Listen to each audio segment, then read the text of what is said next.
Olá, queridos pais, meu nome é Camila Cury, sou diretora-geral do programa Escola da Inteligência, psicóloga, autora do livro A Beleza Está nos Olhos de Quem Vê e tenho a honra de ser filha do Augusto Cury. Eu brinco que a gestão da emoção tem em mim o projeto piloto, porque afinal de contas, nós precisamos não somente levar os nossos conhecimentos para as pessoas com quem nos relacionamos, mas principalmente para dentro de casa. E não foi diferente com a relação com meu pai. E nós vamos, durante essas aulas, falar um pouco dessa minha experiência. E hoje sou mãe de duas crianças lindas, o Augusto, de 3 anos, e a Alice, de 2 anos. E educar é um grande desafio. Hoje, na Escola da Inteligência, o programa que eu ajudei a fundar, e atende mais de 400 mil alunos do Brasil e 1 milhão de famílias, nós conversamos com muitos pais, ouvimos muitos anseios, ouvimos várias histórias, mas no fundo presenciamos pais que querem acertar. Tenho certeza que se você está fazendo esse curso, em algum momento você deitou na sua cama e pensou: estou fazendo certo? Deveria fazer diferente? Existe algo mais que eu possa fazer? Ou talvez se culpou pela falta de tempo que você gostaria de ter mais com seu filho, ter momentos de mais prazer. Não sei, eu sei que a tarefa é árdua de educar as emoções dos nossos filhos e prepará-los para os desafios da vida. Prepará-los para o mundo que nós não fomos preparados. Afinal de contas, tecnologia, globalização, os padrões cada vez mais altos advêm dessa nova geração. E nós olharmos para o nosso passado e usá-lo como referência, sem perdermos o olhar para o futuro que nos dá um norte para onde os nossos filhos irão caminhar. Eu brinco que todo pai faz uma bagagem ao longo da vida, onde em um determinado momento os nossos filhos vão pegar essa mala e vão embora nas suas trajetórias, nos seus sonhos, nas suas expectativas. E nós precisamos nos perguntar o que nós temos colocado nessa mala. Tem coisas que são essenciais, tem coisas que são desnecessárias. Pare para pensar, se você vai mandar o seu filho para um lugar frio no norte dos Estados Unidos, você não vai colocar biquíni, roupa de praia, se você sabe que lá está fazendo menos 5 graus. Você vai preparar uma mala, colocando roupas de frio, cobertor, capuz e etc. Então, a primeira coisa que eu gostaria que você pensasse enquanto pai que educa para o século XXI, qual é esse mundo que seu filho está inserido? E quais são as coisas mais importantes que não podem faltar nessa mala? Algumas coisas que talvez o seu pai lhe ensinou, como solidariedade, respeito, proatividade, organização. Quais são as coisas que talvez não estiveram na sua mala, mas que hoje você percebe o tanto que é importante? Por exemplo, a proteção emocional diante da ditadura da beleza. Sempre tivemos padrões de beleza. Mas vocês sabiam que na atualidade apenas 3% das meninas se sentem bonitas com o seu corpo? Agora você acha, pai, que não se sentir bonita interfere somente na maneira como você vai olhar no espelho, ou sua filha vai olhar no espelho? Ou interfere diretamente em como ela enxerga as suas capacidades, as suas inteligências, a sua iniciativa? É claro que é a segunda opção. Então nós, enquanto pais, precisamos entender que os nossos filhos estão inseridos, primeiro, em uma sociedade altamente competitiva. Numa sociedade que cobra demais os nossos filhos. Eu brinco que ser jovem hoje não é fácil. A minha avó fala assim: eu não sei, esses moleques ficam deitados no sofá da casa e não faz nada, só fica assim: ô vó, pega um copo de água, ô mãe, faz o meu prato. E não parece que não tem atitude essa juventude. E realmente, nós presenciamos uma juventude cansada. Sabe por quê, pais? Porque pensar cansa. E nós estamos numa geração que hiperestimulou o pensamento. E isso não foi saudável. Eles pensam no ontem, eles pensam no amanhã, eles pensam nas suas escolhas, que são muitas possibilidades, eles pensam nos likes, eles pensam no que os amigos pensam dele. E esse excesso de pensamento tem gerado jovens estressados, sem energia e ainda com baixa autoestima, porque a comparação é muito alta. Tem sempre alguém mais feliz que você postando nas redes sociais. Tem sempre alguém com muito mais amigos do que você, tem muito mais gente inteligente do que você. E esses níveis de comparação têm também angustiado os nossos jovens. Então o seu filho está dentro desse cenário. E quando nós entendemos o cenário que os nossos filhos estão, nós conseguimos ter atitudes mais inteligentes. Você sabia que a geração Z, que são os nascidos a partir de 1996 até 2010, ou seja, crianças de 8 até 22 anos mais ou menos, nós temos presenciado um aumento significativo, primeiro do consumismo. 56% dos jovens estão consumistas, segundo pesquisas. E por que são consumistas?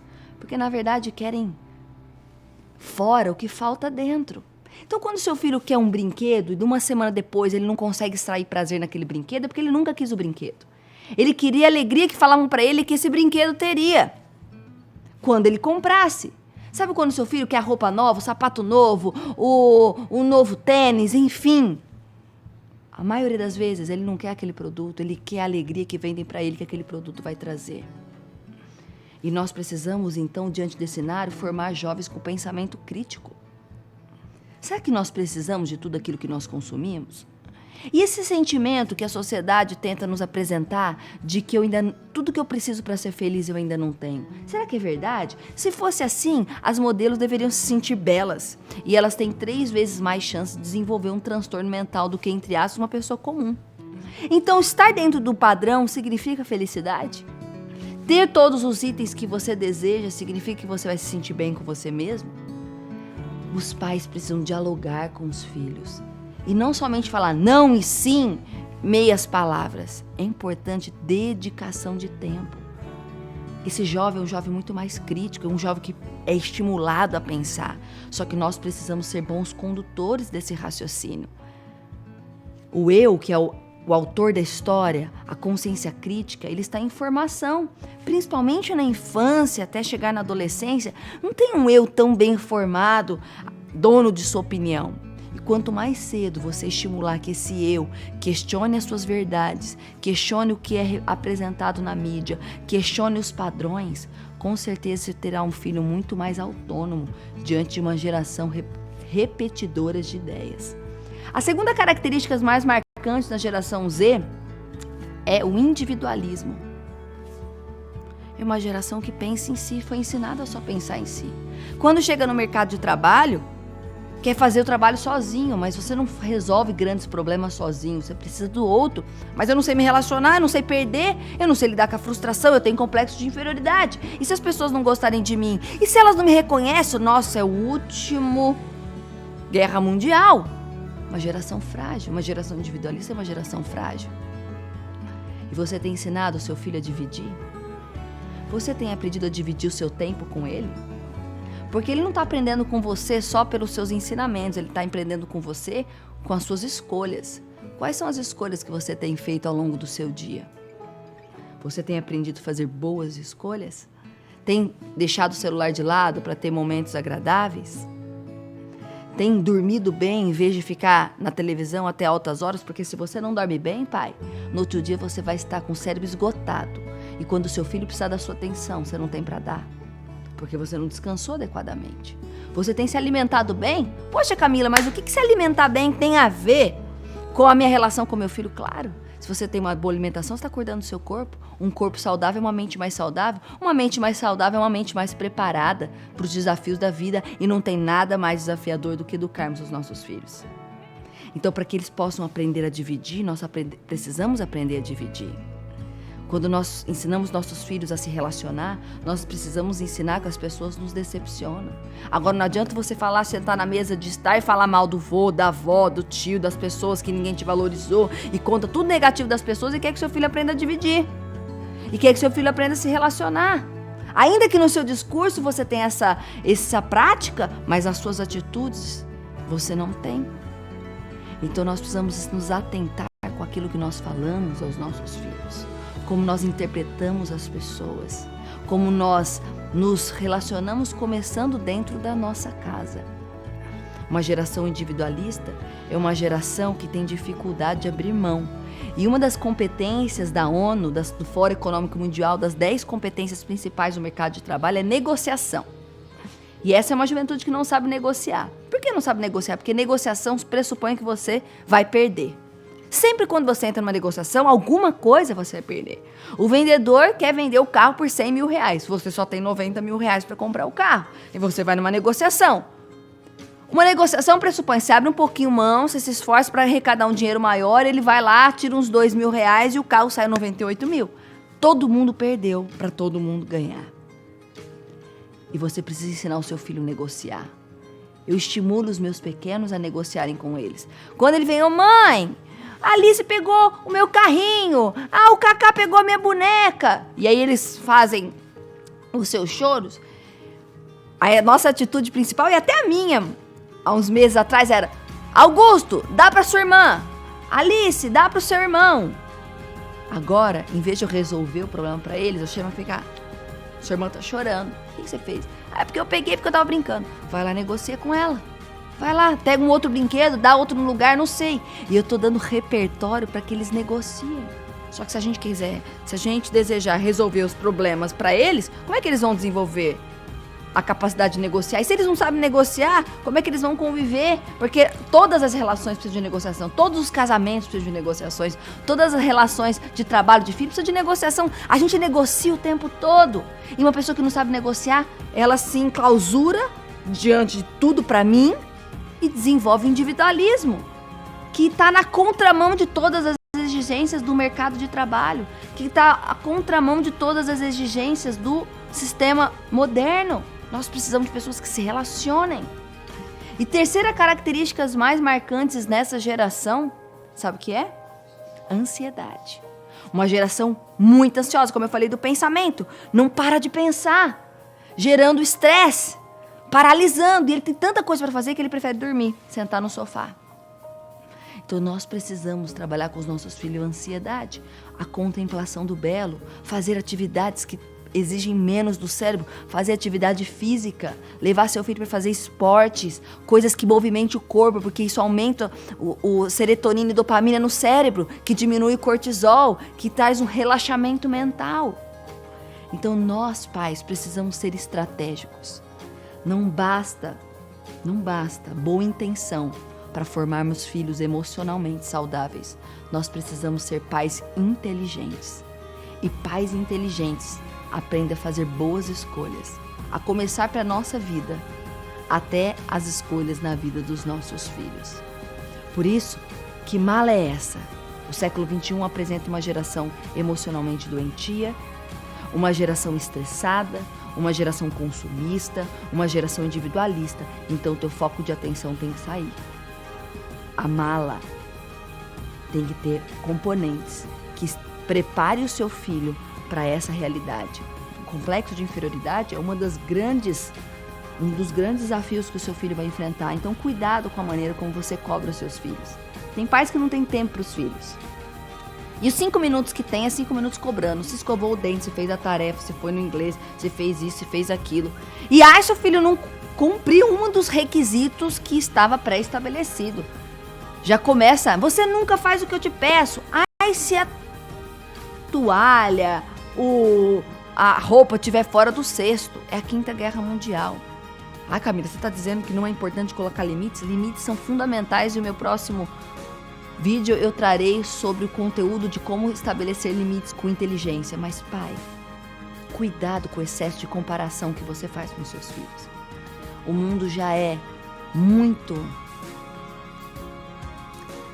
Olha, falta até a palavra, é muito predador no desenvolvimento emocional. A comparação é alta, os nossos filhos, eles nascem e convivem no mundo parecendo que eles não são bons o suficiente para fazer o que tem que ser feito. E em casa eles devem sentir que eles são bons o suficiente. Me lembro de uma vez que eu roubei meu pai. Tinha por volta de uns 10 anos de idade. O dinheiro dele estava em cima da minha carteira, da mesa. Minha carteira estava em cima da mesa, eu peguei algumas notas, mas com a minha brilhante inteligência, parte desse dinheiro eu usei para comprar um presente para minha mãe. Logo fui descoberta. Nós sabemos que os meios não justificam os fins. E se tem algo que nós vamos ter que aprender na maternidade, na paternidade, é que educar exige lidar com frustrações, porque os nossos filhos nos frustram. Eles não são o que nós sonhamos, eles são diferentes. E muitas vezes nós queremos buscar e colocar na cabecinha deles que eles sejam aquilo que nós sonhamos que eles fossem. E aí eles carregam os sentimentos que, poxa, se meu pai não me valoriza, se meu pai não acha que eu sou bom, quem é que vai me achar bom? Então eu vou ser rebelde mesmo, vou ser agressiva, vou chorar, vou ficar no canto, vou me automutilar. Seu filho tem que ter o sentimento que ele é bom pra você. E naquele momento, meu pai percebeu que era uma excelente oportunidade para me ensinar boas lições. Sabe qual foi a primeira coisa que ele falou pra mim quando eu peguei o dinheiro? Ele descobriu e ficou muito decepcionado? Nada. Pais inteligentes não falam nada no foco de tensão. Geralmente eu e você no foco de tensão dizemos as palavras que nós jamais deveríamos dizer para os nossos filhos. Cuidado, quando você está no foco de tensão, seja um pai inteligente. Não dê respostas. Espere baixar o nível de tensão. No segundo momento ele me chamou, passou ansiedade, sentou comigo na cadeira e fez uma pergunta. Filha, o que você ama mais? A mim ou ao meu dinheiro? Naquele momento, eu comecei a chorar. Sabia que tinha sido descoberto. Disse, você, papai. Ele disse, filha, você me deixou muito triste. E meu coração começou a chorar. E eu olhei para ele e falei, papai, eu não vou fazer mais. Ele disse, eu tenho certeza que você não vai. Porque eu sei a filha que eu eduquei. Ele fez o silêncio proativo. Ele fez uma pergunta. Quantas vezes você chega pro seu filho e já conclui, você faz isso porque você não faz nada em casa, porque você não dá valor ao trabalho igual uma escrava. E aí nós damos os sermões de todos os dias. E não que eles estejam errados, mas eles são pouco eficientes para educar a emoção. E pai inteligente não pergunta o que é certo e o que é errado. Pai inteligente se questiona o que é mais eficiente. E aqui eu vou te trazer ferramentas que são eficientes para você conduzir o seu filho para essa trajetória da vida. Silêncio proativo. Na sequência, ele fez uma pergunta. Quando você faz uma pergunta, antes de concluir, você fez isso porque você não obedece, você fez isso porque você faz tudo errado, você não é como seu irmão. Quando nós fazemos esse discurso, nós travamos as pessoas que nós amamos. E quando nós perguntamos, nós libertamos o imaginário.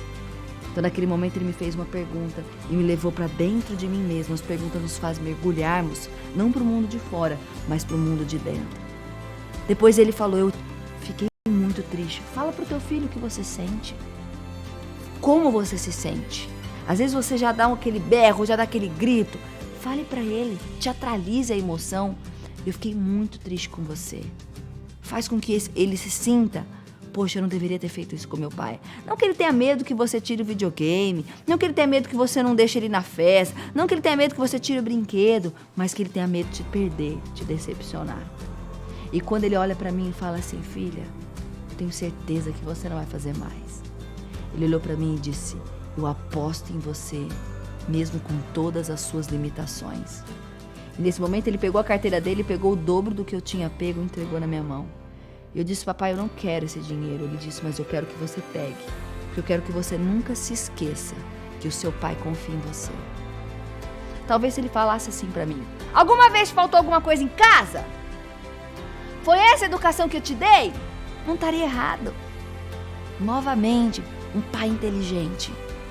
Ele não pensa no que é certo. Ele pensa no que é eficiente.